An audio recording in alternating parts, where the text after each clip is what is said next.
2010 সাল ফুটবল ইতিহাসে শুরু হতে যাচ্ছিল এক নতুন অধ্যায়। দীর্ঘ 80 বছরের প্রতীক্ষা শেষে প্রথমবারের মতো ফিফা ওয়ার্ল্ড কাপ বসতে চলছে আফ্রিকার মাটিতে। আয়োজক দক্ষিণ আফ্রিকা শুধু একটা টুর্নামেন্টেরই আয়োজন করেনি, তারা পুরো বিশ্বের সামনে তুলে ধরেছিল একটা মহাদেশের স্বপ্ন, সংস্কৃতি আর আত্মবিশ্বাসের গল্প। অনেকের কাছে এটা শুধু একটা বিশ্বকাপ নয়, বরং আফ্রিকার জন্য একটা ঐতিহাসিক স্বীকৃতি। বিশ্বকাপ শুরুর আগে অনেক সংশয় ছিল। অবকাঠামো, নিরাপত্তা, পরিবহন সবকিছু নিয়েই প্রশ্ন তুলেছিলেন অনেকে। কিন্তু টুর্নামেন্ট শুরু হওয়ার পর দক্ষিণ আফ্রিকা একে একে সব সন্দেহের জবাব দেয়।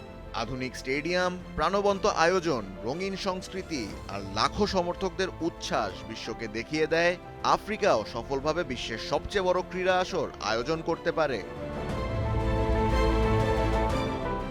বিশ্বকাপের আরেকটা অবিচ্ছেদ্য অংশ ছিল ভুভুজেলা। AKS অর্জন করলো Guinness world records.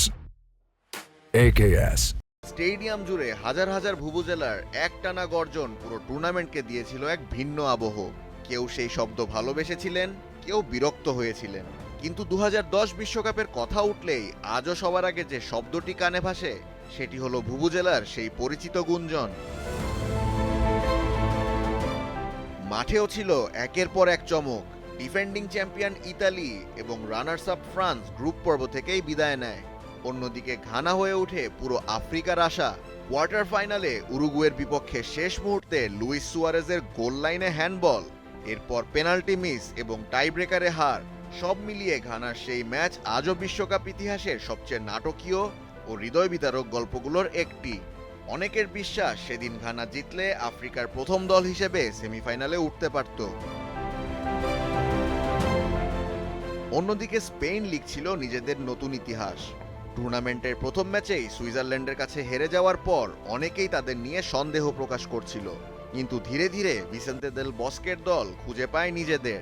Xavi, Andres Iniesta, David Villa, Iker Casillas সবার অসাধারণ সমন্বয়ে স্পেনের একের পর এক নকআউট ম্যাচে 1-0 ব্যবধানে জিতে পৌঁছে যায় ফাইনালে।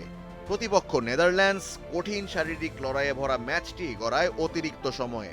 116তম মিনিটে আন্দ্রেস ইনিয়েস্তার ঐতিহাসিক গোল স্পেনকে এনে দেয় 1-0 ব্যবধানের জয় এবং ইতিহাসে প্রথমবারের মতো স্পেন জিতে নেয় ফিফা ওয়ার্ল্ড কাপ। গোলের পর ইনিয়েস্তার জার্সি খুলে উদযাপন এবং তার বন্ধুর স্মরণে লেখা বার্তাটি ফুটবল ইতিহাসের অন্যতম আবেগঘন মুহূর্তের একটি। Ashfaqul Mushfiq, T Sports. For more updates, subscribe to our YouTube channel and click on the bell icon. Follow us on Facebook and Instagram. Download T Sports app to enjoy exciting games and highlights. Visit tsports.com.